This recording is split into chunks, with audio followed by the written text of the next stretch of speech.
Well, hello YouTube, it's me, Fortmaster, and welcome back, and I can't believe I'm saying this because it has been a while, to another Super Eye Patch Wolf reaction. And well, this is the newest one he's put out so far, but I missed it, and I don't know how, because, you know, I'm subscribed, though that might just be YouTube doing its YouTube thing. This is The Bizarre World of Fake Video Games. Now, what do they mean by fake? Do they mean, you know, video games that just appear in media? As in, like, they're like some knockoff of some real thing, but they put it in there because they don't want to have to pay for the, you know, the likeness of the actual product? Are they talking about, like, real life hoaxes? Like that, oh god, what is it now? I'm forgetting. That like arcade machine that people say was like an experiment run by the CIA or something. Was it Polybius or something? Yeah, Polybius, that's the name. Okay, yeah. So, I mean, I can't really think of any other ways you describe a fake video game.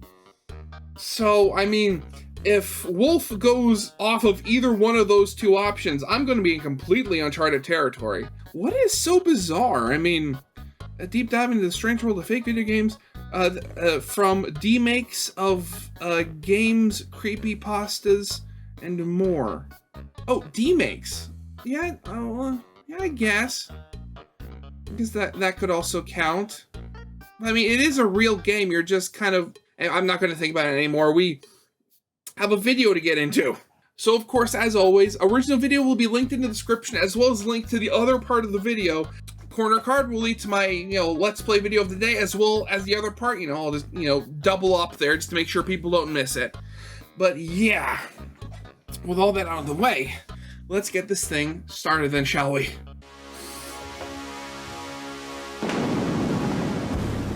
Welcome, traveler, to a distant place, a world of both impossible beauty and Time Wizard unimaginable Zalatron? horror. A land where the brave will select one of 12 characters. Will you choose the mighty Miner Knight, Miner? the lowly Ratman, or the destitute Mad Pricker? Can you marshal their strengths and venture across a vast realm where only through hard-fought battle and victory will both the treasures and mysteries of this land spill themselves onto ye? Be it what lies in the dead man's garden, the bounty that awaits at the pauper's catacombs, or the madness that lies within the glass purgatory. Oh no! You know, I know this is about fake video games, but I would pay actual money to have a video game with some of this, like some of these things in it, like the prickler with a giant spiky helmet. Oh god, that's one of those memey classes, isn't it? World of monsters, both great and foul, have ye the stomach to face down the abominable? Stench champion, will you discover the secret of the Goblin Knight? But heed my words, young hero. Do not fall prey to the sinister temptation of the dubious friend. Dubious Step forward, my friend. champions, for this is the world of Vermis, a brand new video game from Plastaboo Entertainment, and Vermis is not real, and you know it's not real because that's the name of the video. Hello, it's me. Again, I would have loved for that to have actually been a real game. Back from my journey down another internet hole to bring you another one of these f***ing videos. This time, we're talking about the strange world Divorce of fake simulator. video games. Much like explaining to your accountant that the wizard costume you bought is tax deductible, fake video games can be a little hard to understand at first, as you could be talking about anything Finally from dies. Kickstarter game development scams, AAA game trailers that were never real, Sony, you motherfucking liars, mobile phone apps where... honestly, I have no idea what's happening here. Or Hollow God, those Knight things Silk are Song. But weird. we're not talking about Silk any of those Song, because yeah. I don't care. Actually, like, does anyone have any idea what's going on with that? Because, like, I haven't heard it being canceled. And, like, from what I understand, the company, the company that made the game, I mean, they're still, you know, there. They exist. So, I mean, is this just a case of that they're trying to make it so perfect that it'll inevitably never actually get released? Oh god, I feel so sorry for those people that really want this to come out. I do care about Hollow Knight Silksong. I bet that will be good. What we are talking about is the bizarre phenomenon of people creating games that just don't exist. And maybe you're thinking, John, what does that even mean? What are fake video games? None of this makes any sense. To which I would respond, no, it doesn't. Look, just watch the fucking video. On the 11th of I am February already doing that! 2012, a 1 minute and 19-second video was uploaded to the internet. The video was the original simple, Persona just a 5 image with a song playing over it. But the curious part was the title. Persona 5 Tightrope title screen. Uploaded to a channel called Atlas XP5, and curious because A, Atlas was the publisher of popular video game series Persona, and B, at this point, Persona 4 had been out for 4 years, but there hadn't been a single word on Persona 5. Oh, one of these. Video. And suspicious as that seemed, there was something so real about it. The song itself was a beautifully composed piece of jazz fusion that fit in well with series composer Shoji Meguro's previous soundtracks, and the illustration featured could have been ripped directly from the art books of Persona character designer Shigenori Sojima, both elements combining into something that felt bafflingly real, but even more so when, in the weeks that followed, more and more tracks began to appear on Atlas XP5. 12 years ago. You could hear the entire game in these songs, the boss battles, the hangout music, the shopping sections. But soon, it wasn't just music being uploaded to Atlas XP5's accounts. Concept art, promotional posters, environmental design, and even animated trailers began to appear, and perhaps most intriguing, full character profiles, revealing a cast of classic Persona archetypes, from the silent Sigma gamer protagonist to everyone's favorite inferior male companion. Where things started to get bizarre was when actual screenshots of the game began to appear, detailing actual gameplay systems like a social media mechanic, as well as a controller layout for what looked like an emotions-driven dialogue system. Soon, even pitch decks for the game's story were being uploaded, unveiling a narrative that featured interdimensional old Persona 5 Imaging Project. Okay. and an in-game apocalypse the player would survive. And while that maybe felt a little bleak for the Persona series, it fit perfectly with Persona's darker parent series, Shin Megami Tensei, a return that a portion of the fan base had been rabid for. Those fans now passionately speculating about the validity of this game, speculation that went into overdrive when an official 2013 teaser trailer of Persona 5 seemed to reflect the themes of manipulation and control that were present in everything Atlas XP5 had revealed. From the artwork to the story details to even the titles of its songs. And with this, a tantalizing inevitability crept into focus. Someone within Atlas was leaking Persona 5. And when 2 years later, the official trailer for Persona 5 dropped... Nope, they were completely wrong! It was a completely different video game. So, what in the sweet Kenpachi Rama-sama was this? Well, the truth is, by 2015, cracks had already started to appear in whatever this was. The internet had grown up a lot in the 3 years since that first video, that initial Tightrope title screen theme being traced back to a single from J-pop duo Vivid Blaze, with all other tracks on this page being traced back to similar musical acts or soundtracks that were little known outside Japan. Oh god, yeah. Actually, and you know what? Granted, I mean, it might not be just because I don't look for them, but I have not seen one of these, you know, like fake game trailers in a long time. Granted, I think the last one I saw was somebody making a fake, like, thing involving for Team Fortress 3. But for that, you could tell that was obviously fake because they used like clips from a whole bunch of like SFM movies and stuff like that. They even had Mimi Century in there. Yeah, like, you know at that point that was wrong. And while it's speculated that some of the artwork at least is original, I was able to trace enough of it back over the course of an afternoon to the point that I seriously doubt that.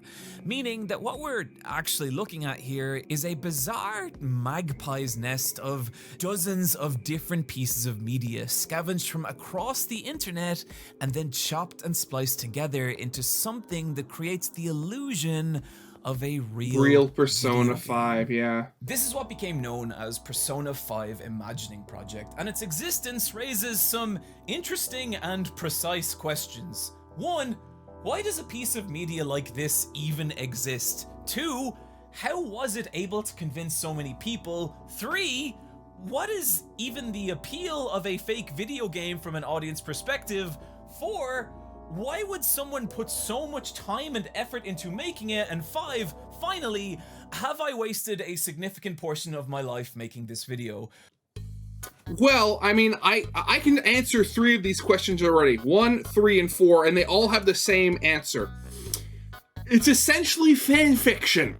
I know, like, you know, some fan fiction can get a bad rap, and, like, this is coming from somebody who was pretty deep in the rabbit hole for a fair few years there. Like, if you go to my old, like, actual fanfiction.net account, I think I have, like, almost 1,000, like, stories favorited, and that's over the years after, you know, some have inevitably been deleted and stuff like that. I mean, I can essentially just see this being, you know, an extension of that, where, you know, it's like, you want, I mean, like, people want games to continue. People want stories to continue. So I can, you know, very easily see people, you know, making fake trailers and fake stuff for what they wish was actually coming out. Again, I once again refer you back to the 2 different Team Fortress 3 videos I saw.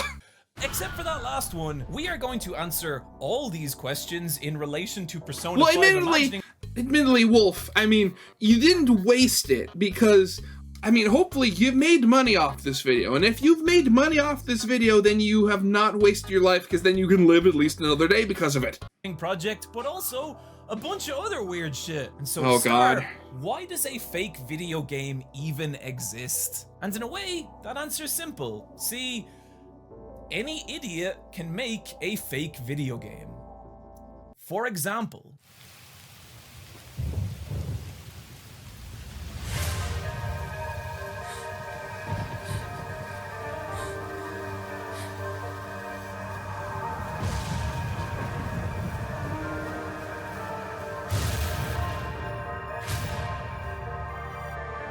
oh, God, yeah. I forgot about his merch line.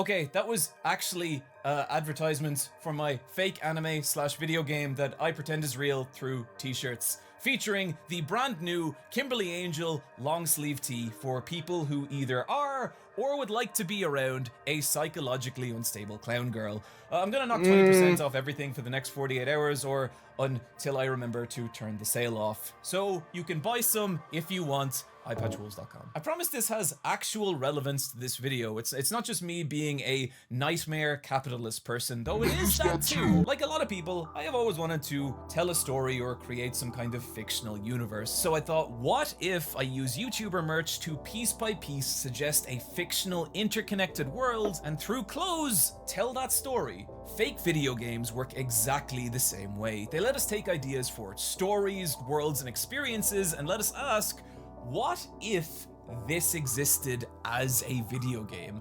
And that question, what if, can come in a lot of different forms, but one of the simplest and honestly most fun is the idea of demakes. By the way, I broke my finger, which is why I have to wear this, and you're not allowed to make fun of me. Demakes asks the question of what if a modern video game existed on an older console? So take something like Elden Ring, a title whose massive lush world pushes current generation hardware to their limits. So it's kind of interesting to think about, what if that gigantic world was then crammed onto a PlayStation 1? Well, the Elden Ring Demake trailer answers that question, and it is bizarre looking at it. It's the uncanny feeling that this is the game you know, but coming from a different time. What's kind of insane though is that we can push that question even further.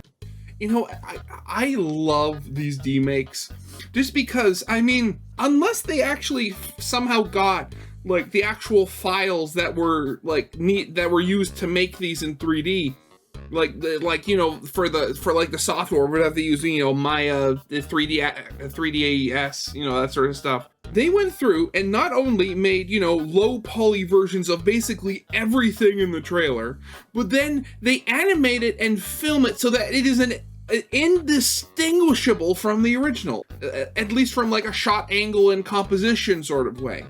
And you know, like the stupid amount of work that they had to go into making it.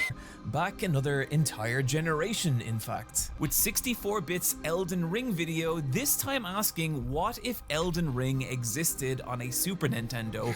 And it's fucking cool, but there are entire communities of artists doing this, taking games and dragging them backward on the generational timeline, asking questions like, what if Horizon Zero Dawn was a Super Nintendo game, or Genshin Impact was a PS1 RPG, or if Tears of the Kingdom ran on an N64? I think what makes these posts so popular is that there's something compelling about watching an artist deconstruct a video game, recognizing the core parts of it, and then showing creativity in how they preserve those parts through something as massive as a regression in generation. But for as cool as all this is, there is also artists doing the exact opposite.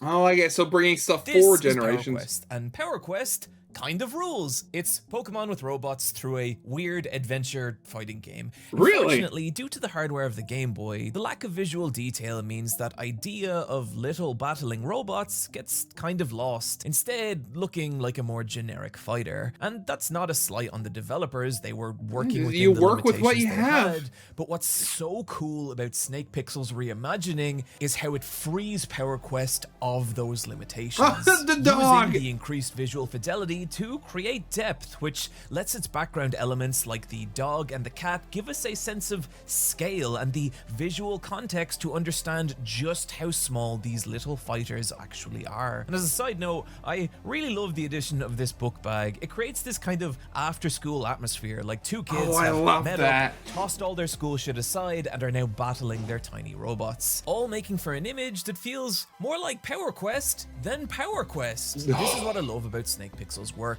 They'll take the core of what's cool about a game and then rebuild it visually in a way Cheetah that Man? frees it of whatever limitations held back the original. Oh my And god. those limitations aren't always technical. Take, for example, the original Chrono Trigger. Easily one of the most beloved games of all time that bafflingly never got a true sequel. I know Chrono Cross exists, it's a fine game, it doesn't count. However, in 2001, a mysterious new trademark was created by Square, Chrono Break, which at least for a little while seemed to be a project in active development. However, due to the political snake pit that is video game production, the staff Yeah, of of Chrono course, Break of were course. reportedly subsumed by Final Fantasy XI. That Chrono Break trademark expiring in 2011, meaning that whatever this potential sequel might have been, we will never know. But the closest we'd get would be 23 years after the release of the original Chrono Trigger in the form of Snake Pixel's fan-made Chrono Break trailer, an animation that asks what if Chrono Trigger got that sequel? What a new adventure starring Luca and Magus might look like, giving us a glimpse into this world that was never possible. Oh, beautiful. This is something really fun about fake video games. No matter how great an idea is for an actual video game, there's countless different limitations that can stop it from existing. Technical, financial, a company's belief in an IP, or an expectation around what it should be. But with a fake video game, those limitations Super Zlu disappear, Boy. and we can just ask, what if Zelda was a 2D fighting game? What if Amy Rose had her own platformer? Or if Street Fighter looked like a Saturday morning cartoon? Or Pokemon had actual interesting art direction? Or if Disney and Nintendo had a crossover fighter? Or FLCL was a tag battler? Or Evangelion a turn-based fighter? Or JoJo a visual novel? Or Golden Boy a point-and-click adventure? Or if Junji Ito's Gyo was a PS1 survival horror? Or Oh god, the Silent Hill fish. a skateboarding game? Oh, that's in poor taste. Or Pokemon was Australian or, oh god, this one's really wild. If House MD was Had a a video. DS game with full-on fake screenshot mock-ups, fake gameplay sections, even a fake listing on Metacritic. Oh my god, that's fucking real. People have been...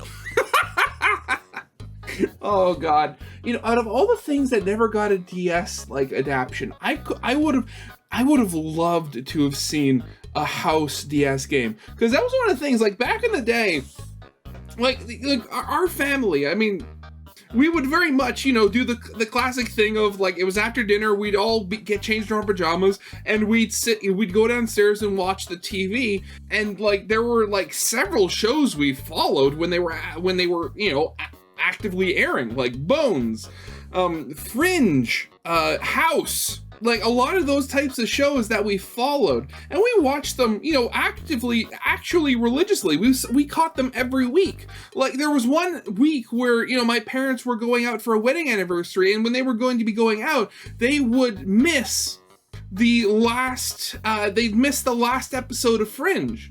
So me and my brother watched it by ourselves at home, and then the next day when they were home, we all, like, my brother and I, we found it, we found somebody who had recorded it online, and we hooked up the laptop to the TV, and we just watched it there again.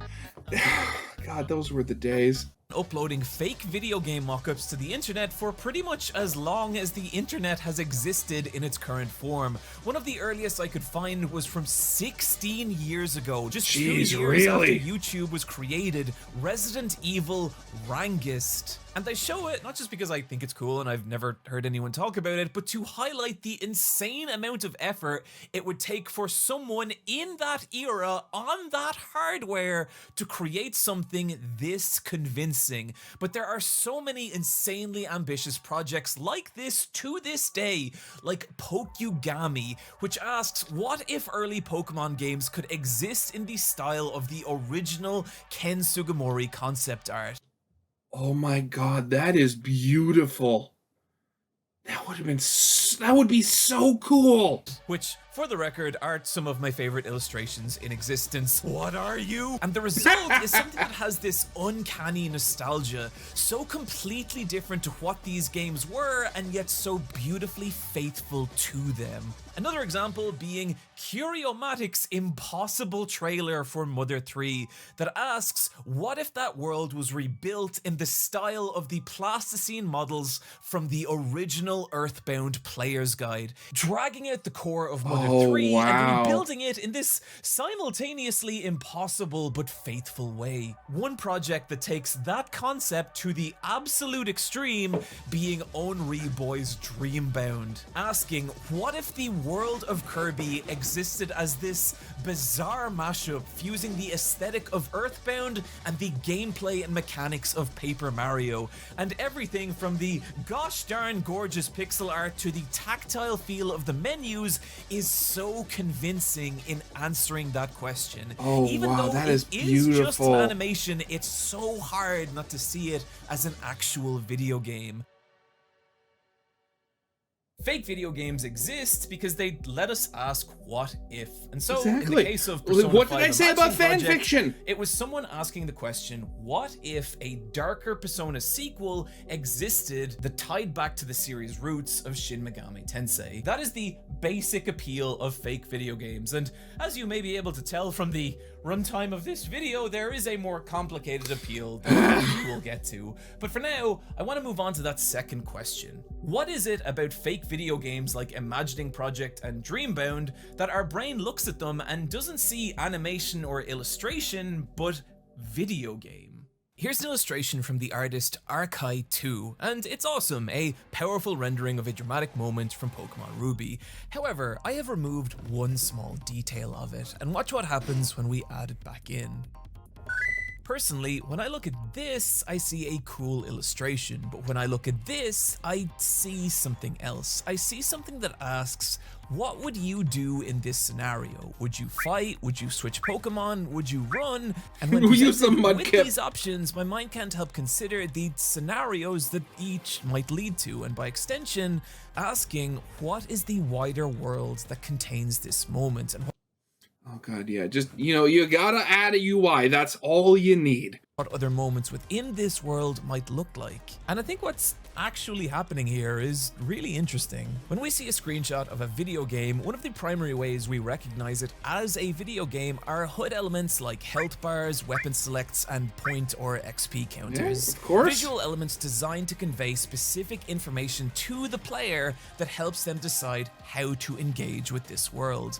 And if you've been playing video games for any length of time, it's visual signifiers like this that your brain has become hardwired to interpret as video game. And if we remove those visual elements, that feeling that this is a video game is lessened, making it feel more like a traditional image. But if we inverse this and add those same visual elements to a traditional image, it raises that same feeling, nudging our brains into interpreting this as a video game. And that's why it's so hard to look at something like Dreambound and not, at least on some nearly subconscious level, see video game. That's the idea of mechanical context, incorporating visual elements of video games into a traditional illustration or animation to create the illusion of a fake video game. So the question now becomes, how much does mechanical context actually change how we view a piece of media? And to answer that question, I have quite an unusual example. How?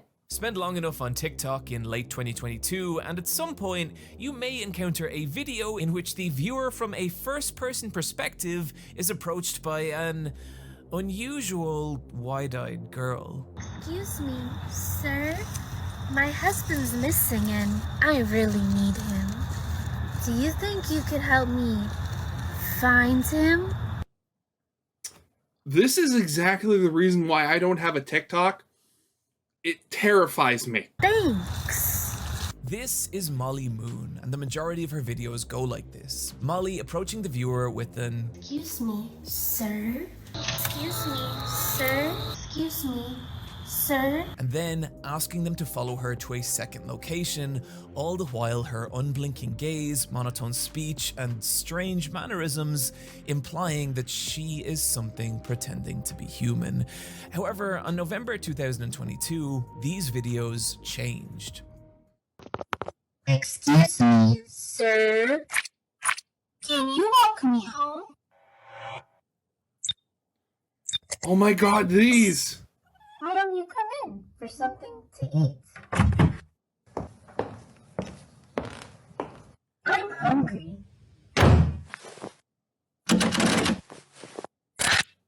It was the same idea, Molly approaching the viewer with the same ominous tone, but now the videos had adopted the aesthetic and mechanical context of an old FMV point-and-click adventure.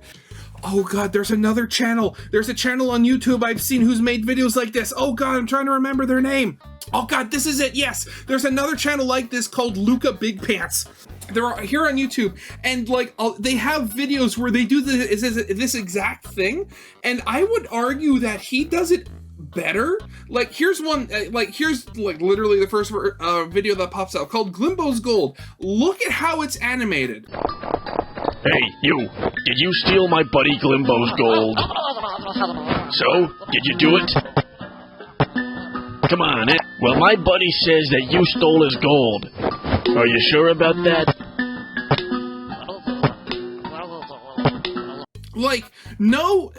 No shade thrown at her, but I swear, Luca's videos, the whole thing where the only thing that move are certain bits, to save on memory, which I would imagine are just another layer of another mouth placed on top to give a different shape and mouth flaps to dialogue, to only certain parts, when he moves his arm up, literally nothing past his shoulder moves, so it's arm like this, but then the pixels literally stop moving at a point. And he does lots of videos, and he's made shorts versions of them. It's I absolutely love him. He is great. Something you could feel in every part of the video, from its garbled compressed audio to its juddery jumping frames, and particularly in the choices it now presented the player with, choices they'd have to navigate in an attempt to survive Molly. Choices that, just to be clear, were not real. This was still just a non-interactive video on TikTok, and yet, look at the difference this addition of mechanical context made. Molly's videos going from getting views in the hundreds of thousands to the tens of millions. Despite the fact that the basic idea of these videos was the same, the addition of mechanical context meant they became something else, nudging the videos into the realm of suggesting this wider interactive experience that asks the viewer, what would you do? And while Molly was not the first or only creator to do Luca this, Big Pants. she stands as an example of the impact mechanical context can have. And if you want to see just how powerful this idea can be, we need to talk about the work of Hoshi Backyard. Hoshi Backyard is clearly a very talented artist. Their work is gorgeous, precisely technical, yet retaining an intense amount of expression and personality. However, what I think makes Hoshi Backyard's work so powerful is how they use mechanical context. They recently created a series imagining Demon Slayer as a Souls-like, and what I think is so powerful about these images is the intense amount of consideration that's gone into not just what this game might look like, but how it plays. It might feel. As my patrons pointed out to me, what Hoshi Backyard has done here is lifted the UI and gameplay of Sekiro Shadows Die Twice and fused those mechanics with the story and world of Demon Slayer, blending the two into a fake video game so sumptuous and convincing. Everything from the tasteful way the camera is positioned behind the player to frame the action, to how your lock-on reticule will flash red to indicate critical hits, to even the fake PlayStation trophies that pop on the demon execution screen. It all combines into not just images that look cool, but feel like something you could reach out and play. And the result is these images going bananas viral. Hoshi Backyard creating several other projects like this, including a fake video game on the Madoka spin-off series Magica Record, transforming that Gashapon nightmare into a non-existent video game by fusing it with the mechanical context of Legend of Zelda Breath of the Wild. And as someone who was not into Record, God, I want to play this game. I can't help picking over every little detail in order to understand what it might feel like. But to me, the most powerful and immersive project Hoshi Backyard has made isn't based off any existing property, but their own original world. Unlike Hoshi Backyard's other work, Lost Property Control Organization isn't based on an existing IP and doesn't use the UI of any actual video game. Instead, this is a built from zero fake video game, and because of that, the experience Hoshi Backyard is able to craft is completely unique. One of the most enjoyable aspects about consuming fake video games is looking at screenshots and piecing together the kind of experience they might be, with a skillful artist able to suggest so much through just mechanical context, even in a single image. While we can tell that combat is a part of this game, the protagonist has a gun, what looks like multiple weapon slots, as well as a health bar and possible stamina/mana bar, it doesn't seem to be the main focus. Instead, the camera's position is tight on the player, much like the secondary camera angles used in stealth games like Metal Gear Solid 2, designed to give you more a view of your enemies than your immediate surroundings. And that, combined with the protagonist's pose, crouching behind a wall, as well as the enemy design itself, ghostly security guards shining flashlights in search of the player, combined with the vision cones of the enemies shown in the mini-map, as well as the audio waveform monitor that could be used to gauge the noise from the surrounding environment, your own heartbeat, or possibly Silent Hill style monster static. Either way, it all suggests an experience where stealth is preferable over direct combat, where slow, careful movement through the environment as you take notice of your surroundings is critical.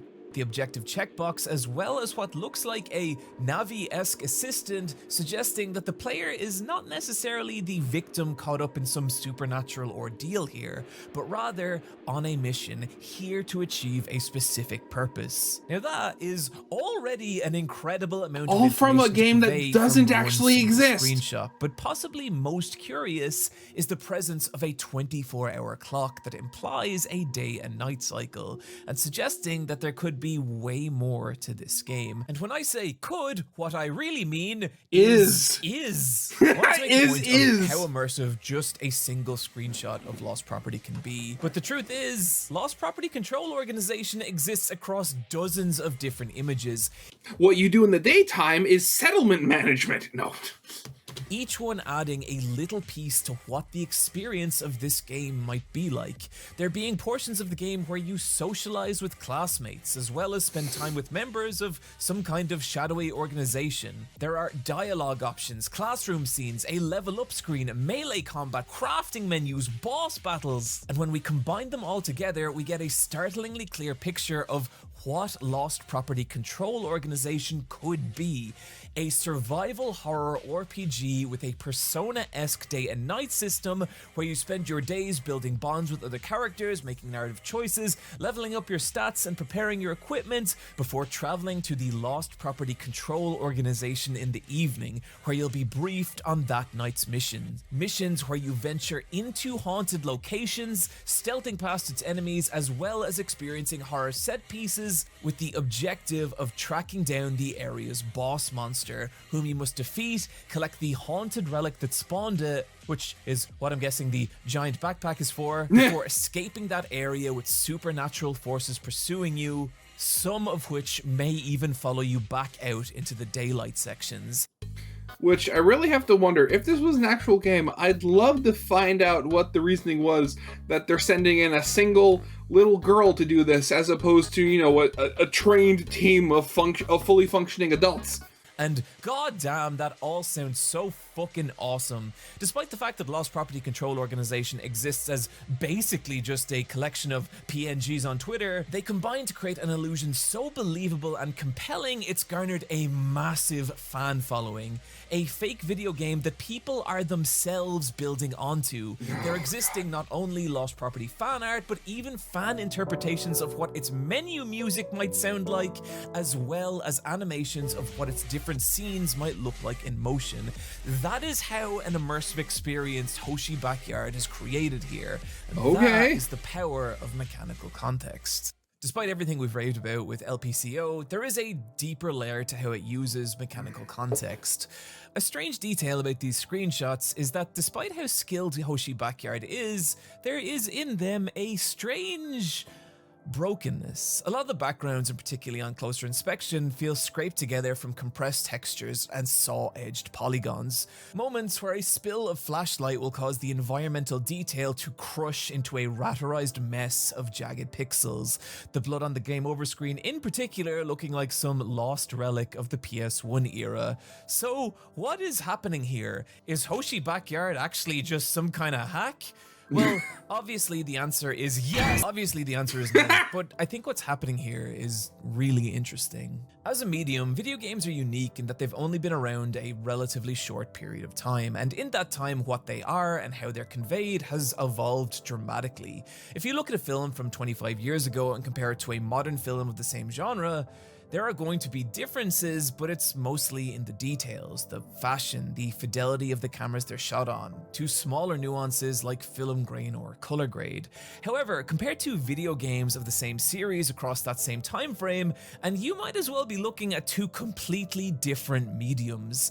And that's because, unlike pre-rendered animated films, video games have always had to generate their visuals in real time on real hardware, forcing developers to make major visual compromises in how they convey their worlds. And the result of those compromises is the aesthetic of video games. From the stylized pixel art of the Super Nintendo era to the low poly landscapes of the PS1 and Nintendo 64 to even the shiny Sophistafutures of the PS2/3 and 360 era. These aesthetics are all in different ways compromises born from limitation, and the reason those same aesthetics never appeared in other mediums is because other mediums never face those same limitations, even even the earliest computer animated films. There's a quote I really love from the artist and composer Brian Eno. Whatever you find weird, ugly, uncomfortable, and nasty about a new medium will surely become its signature. CD distortion, the jitteriness of digital video, the crap sound of 8-bit, all of these will be cherished and emulated as soon as they can be avoided. That is what's happening in the background of Hoshi Backyard's work. Not a mistake, but a conscious effort, not only to call back to the aesthetic of old video games, but to create the illusion that this is a world struggling to exist within the hardware of some fictional console. And not only does it immensely up the immersive quality of Lost Property, it shows us something really cool that fake video games can do. Use mechanical context on this deeper, subtler level, emulating the feeling of these hyper-specific eras in gaming, and particularly in a fake video game like Ghostbleed. Ghostbleed exists entirely as a YouTube cutscene compilation for a game that, of course, does not exist. And from its— Oh god, Harry Partridge, that's where I remember watching this. Oh my god, that's where I heard it from. Yeah, it's like a fake it's like a fake Resident Evil it's like a fake Resident Evil knockoff. Oh god, yeah. How long ago did that come out? It came out like last year or something, didn't it? Goofy, low-poly character models to its ridiculous live-action cutscenes with dialogue that is about as awkward as me trying to buy some eggs. That will make sense later. Where is everyone? There are plenty of dead people, but no living people to explain why. Maybe they shopped till they dropped. You don't need me to tell you that Oh, Ghostbleed God. is a lampooning of the original PlayStation 1 Resident Evil. But if it just stopped there, I wouldn't be talking about it. What I love about Ghostbleed is that rather than being straight up ridicule, there is here a palpable love of the hardware and limitations of that era of games. I'm looking for my daughter. Rita, have you seen her? She looks like this. Something you can see in not just the low-poly, aliased, and pixelated visuals, but in how Ghostbleed obsesses with capturing the mechanics and aesthetics of that era. There are big glowing item pickups, there are codec calls, there's even fake PS1 CD reading noises as its fake cutscenes load. Oh god. Incredible! And it all creates this kind of innocence, one that's not only palpable in the big, blocky, oblivious faces of its characters, but in their personalities, in their complete lack of understanding of the danger they're actually in. Oh god, yeah. Officer Rodriguez!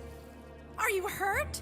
And I really genuinely love this. While it's easy to look back at the original Resident Evil now and see it as this outdated relic of survival horror's past, what this was a group of developers given technology and creative capacity that would have been unimaginable just a few years prior. And you can see the shaky wobbles of those first footsteps everywhere in this game, from the goofy live-action cutscenes to its immortally awkward voice acting. And yeah, it's silly, but it also teams with the innocent ambition of a group of people really learning to do something for the first time.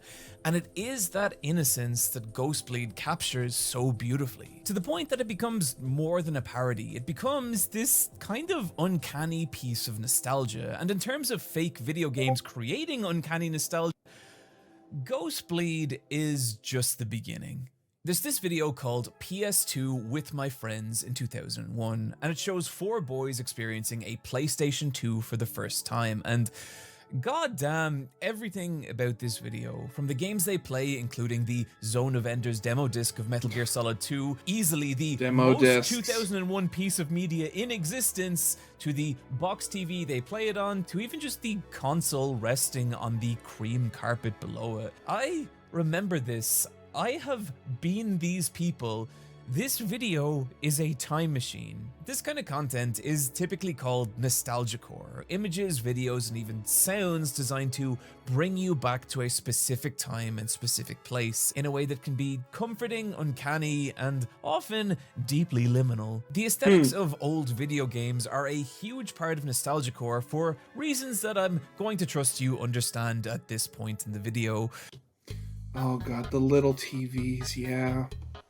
I remember years and years ago.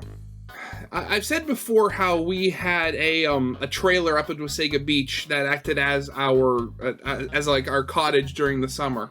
It had it at a campground. We were lucky that we were not too far away from my cousins who actually had a proper cottage up there at the time.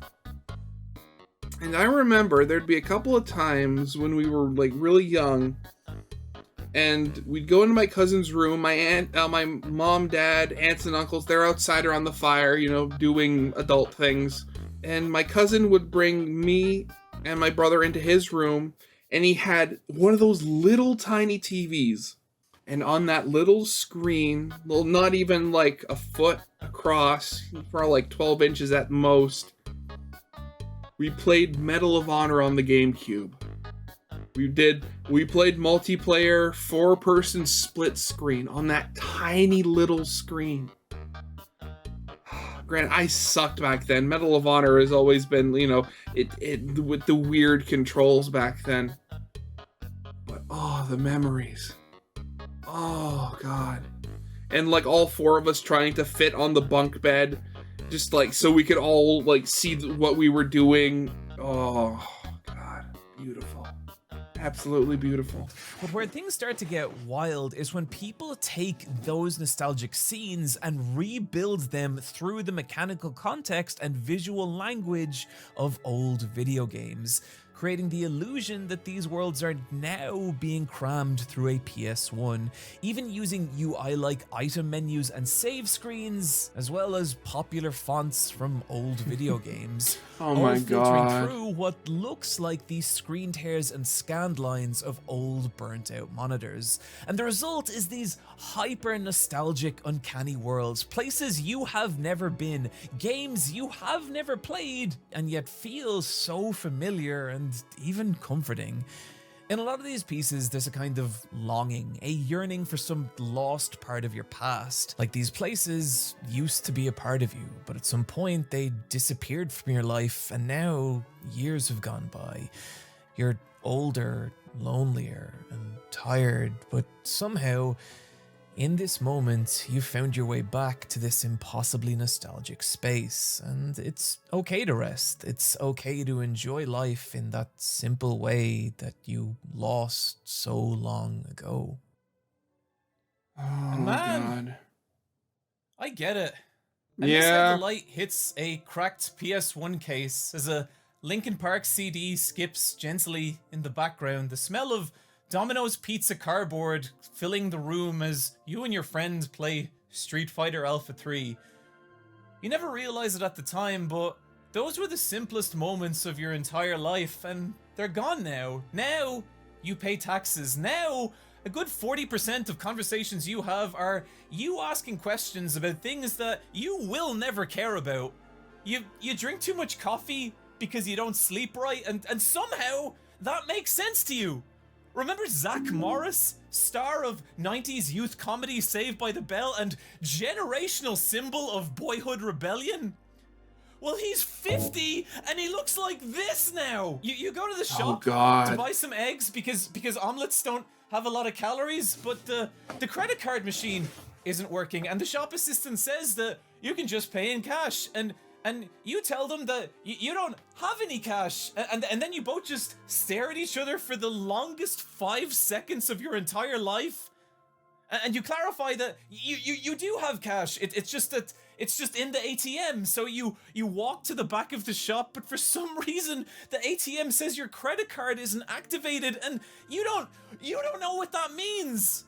And so you turn around and you just start walking out of the shop, but as you do, your gaze once again collides into the vacant, distant stare of the shop assistant. And you're still walking, but now you're both just staring at each other, and it feels weird. And then you just feel the words crawl out of your mouth. See you later. And the confused, empty look on the shop assistant's face haunts you the entire rest of the day. Until it's 3 a.m. and you're awake on the shitter, clutching your phone because you drank too much fucking coffee. and one of these animations floats onto screen, and for a moment, it's like, yeah, that please. I would like to go back to that. I would really like that. Some of you are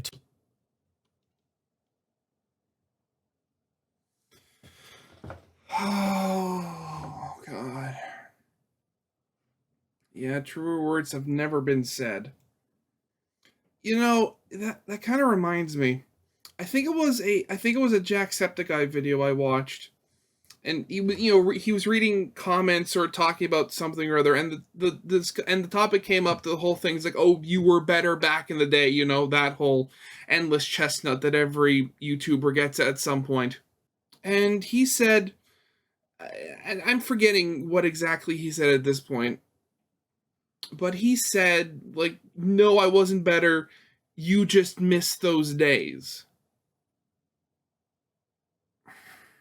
And I find myself thinking about that every once in a while. Oh, do you want me to really blow your minds? Yes, please. Oh, everybody who's like, I miss the old Anthony or the old Sean. Yeah. It's like, no, you don't. You miss how you felt back when you were watching those videos at that time, because you were probably in school. And you probably just came home from school and just watched videos all day and had a great time. But now you're grown up. And now you have responsibilities. And now you're in college and you have a job. And you're probably stressed out a lot. But you think it's the change in the channel? It probably was a lot of me as well. I'm not putting all the blame on you. I'm so sorry. And then I, look at the news and see all the stuff that's happening, and I think everybody's done it at least once. We long for those days once again, when, the world wasn't simpler. It was just that we weren't tuned into it. We weren't privy to all the little moving parts, the absolute just chaos that is, modern life. When you're a kid, you think, adults have it all together. That, there are rules and stuff that, keep the world together, keep it ticking, keep it going. And it doesn't matter when, because you eventually do realize, but that's not how things work. Nobody just becomes an adult. It's a slow erasure, and then one day you realize that you're not a kid anymore, and the world's not the same. Oh, I'm sorry I brought the mood down so much. Super High Patch Wolf, please be funny. too young to understand what I'm talking about. Don't worry. You will. You will.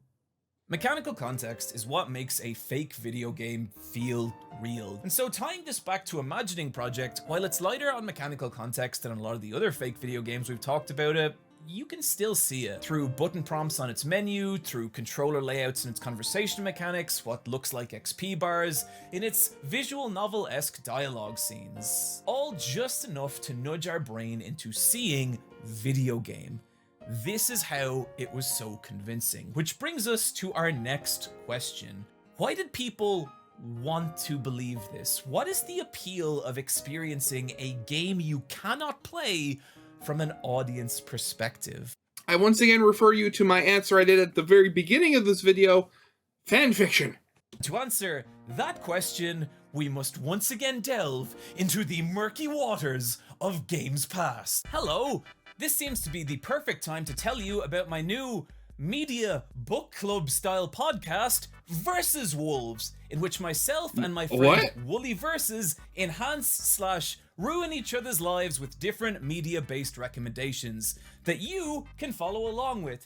Each episode sprinkled with stories from our personal lives, like the time I ended up at a strip club and all the dancers made fun of me. That was 3 months ago. I have not recovered. Here's my co-host Wooly, whom I have allocated 4 seconds to convince you of the merits of this podcast.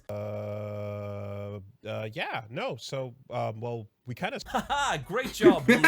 Link in the description. Now, back to whatever the fuck I was talking about. What you're looking at here is a poster / piece of box art / magazine advertisement for the game Double Dragon 2: The Revenge. And as you can see, it is a work of fucking art. From the that is dynamic beautiful. composition that drags your eyes through this world of violence and romance, to the neon skyscraper punctuated skyline it's set against, to the logo stated with such brazen graphic boldness, it might as well say motherfucker at the end. All combining into this image that is some heavenly fusion of every 80s action movie poster. You try beholding this box art as a child in a game shop in 1989 and not break down into tears of raw desire. So desperate are you to enter this world, to become the Double Dragon. Now imagine that feeling when you slam the cartridge into your Nintendo Christmas morning and you experience This. Oh god, yeah.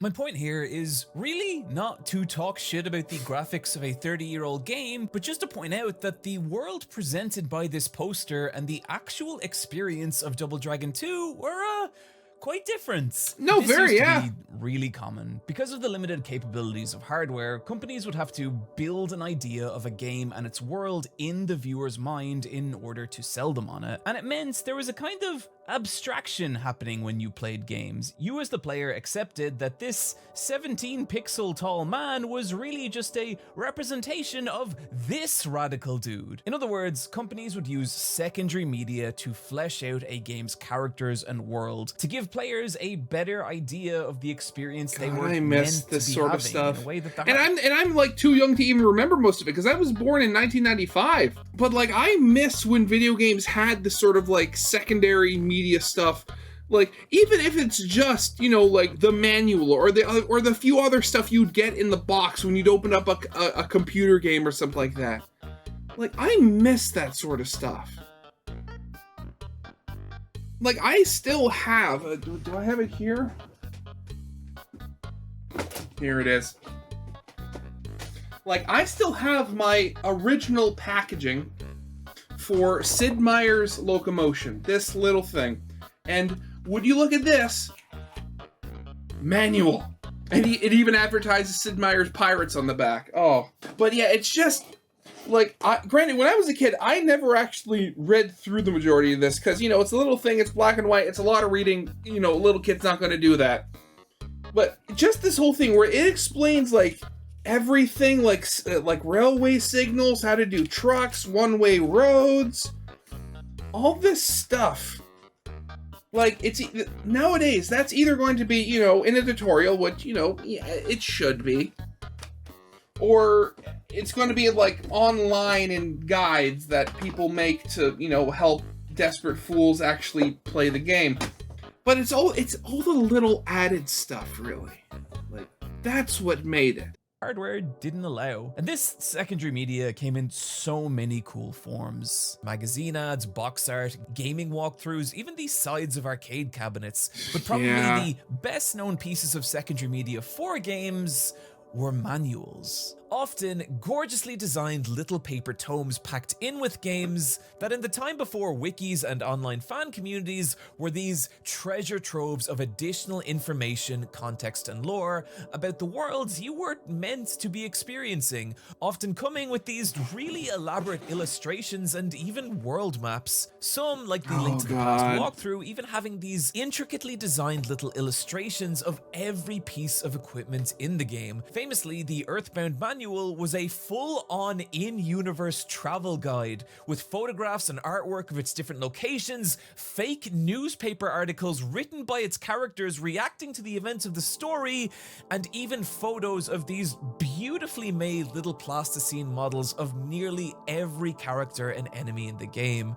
So ask yourself, Why does this exist? And sure, you could argue it was a packed Noose, game man. because Nintendo was terrified the West wouldn't understand what the fuck Earthbound was. But I think it's more than that. I think this was designed to help create an image of this world beyond what was possible in the game. So if you've ever looked back at old survival horror games and wondered how people found them so pants-shittingly terrifying, this is a big part of it. As a player, you accepted that when you played these games, you weren't seeing this, you were seeing this. You weren't seeing this, you were seeing this. You weren't seeing this, you were seeing this. Fuck, sorry, I don't know how that got in there. That was the power of secondary media, the capacity to create a wider world beyond what the game could do. And I think there was a real art to that. Which is why I think it's such a shame that ever-increasing graphical fidelity meant that we stopped needing secondary media in games. But it leaves us with an interesting question. What happens when you create secondary media for a game that does not exist?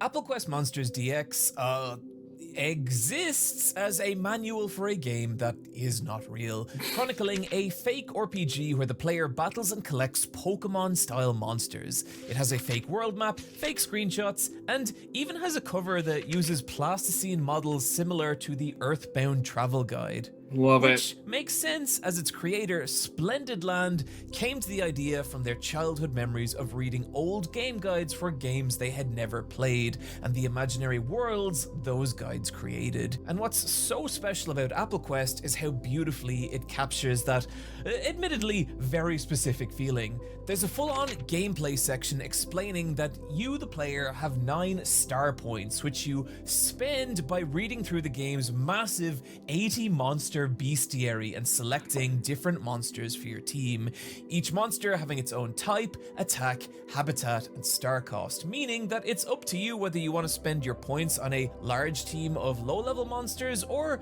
blow it all on 1 or 2 ultra-powerful boss creatures. And those are difficult decisions because of how compelling so many of these monsters are, featuring these gorgeously illustrated little sprites, as well as some genuinely excellent character descriptions. Number 10. Normal bird. Ever since it became a bird, people have commented how much more confidence it has.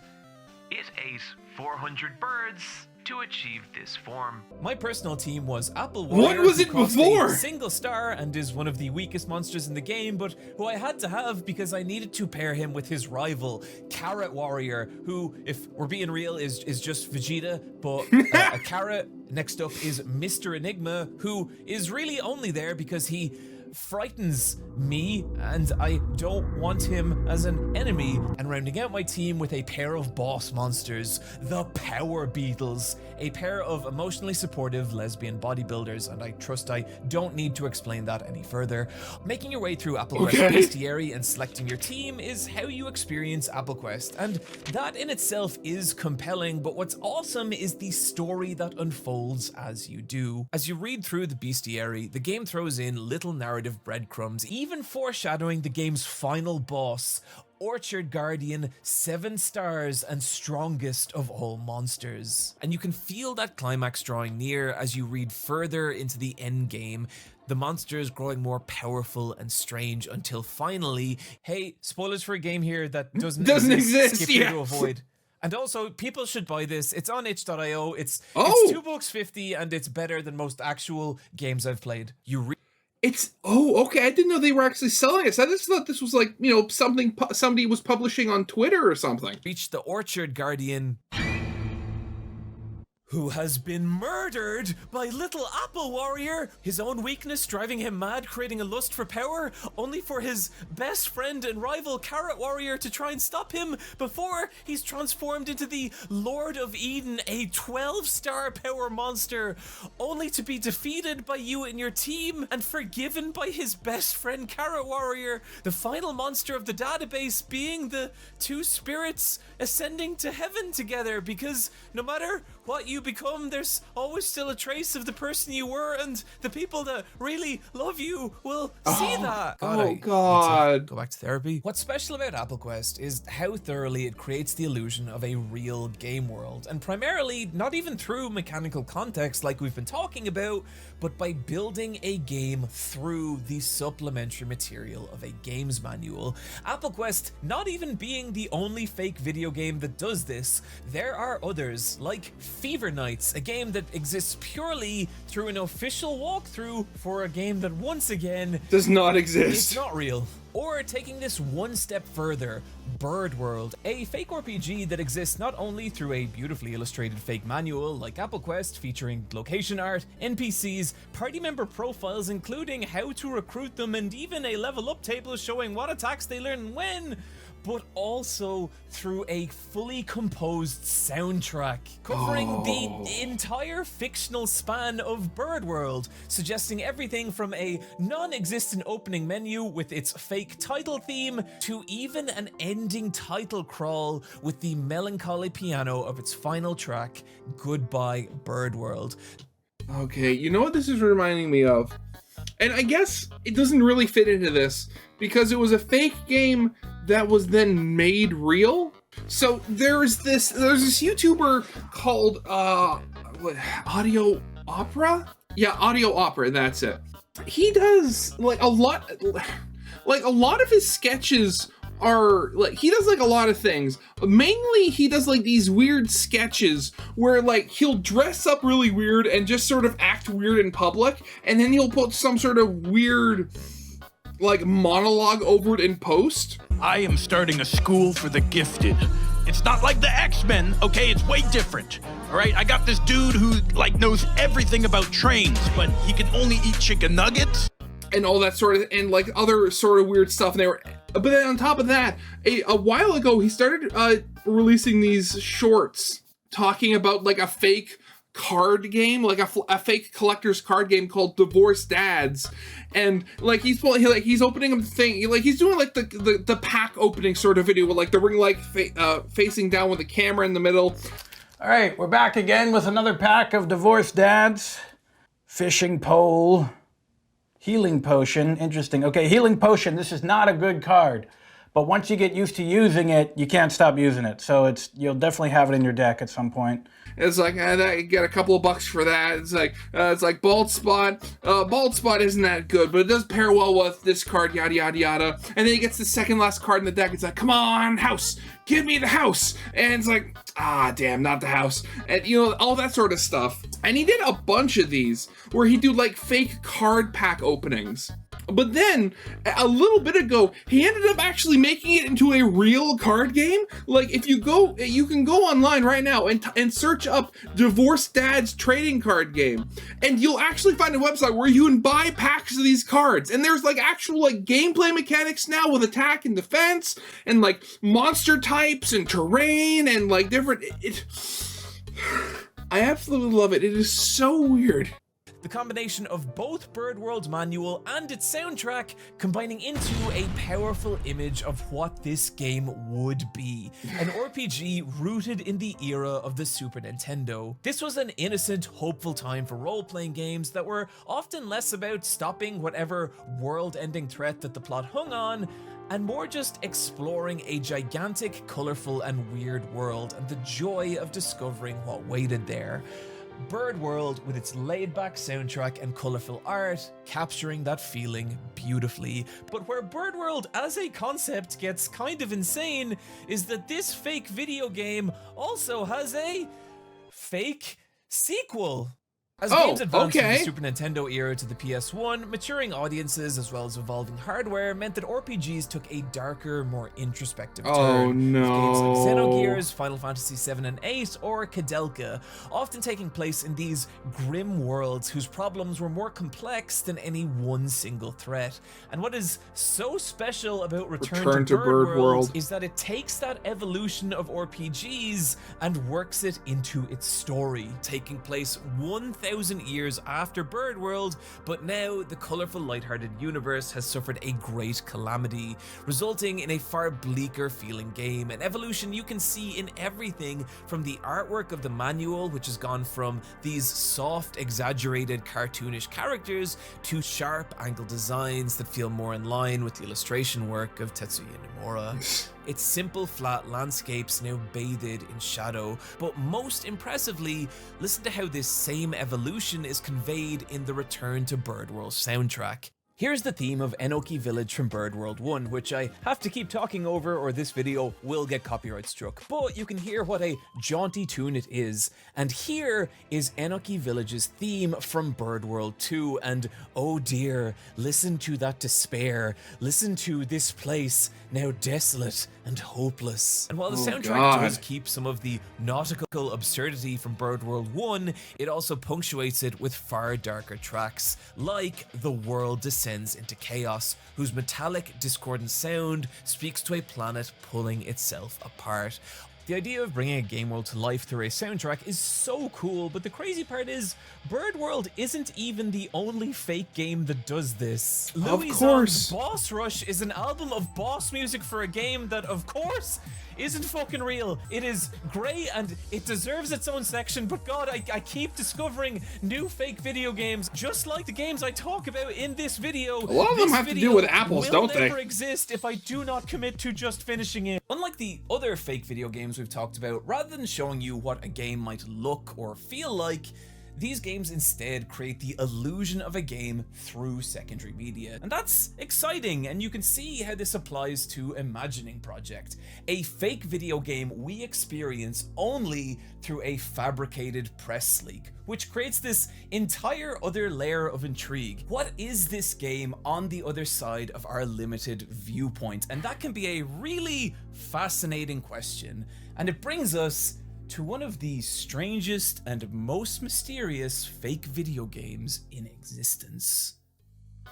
And that is it for now. If you want to see the second part of this reaction, links to it are in the description in the top corner of the video, as well as it should be, you know, appearing over my face any second now. I hope you guys liked. If you did, leave a like, subscribe if you have not, and I'll see you guys next time. Goodbye.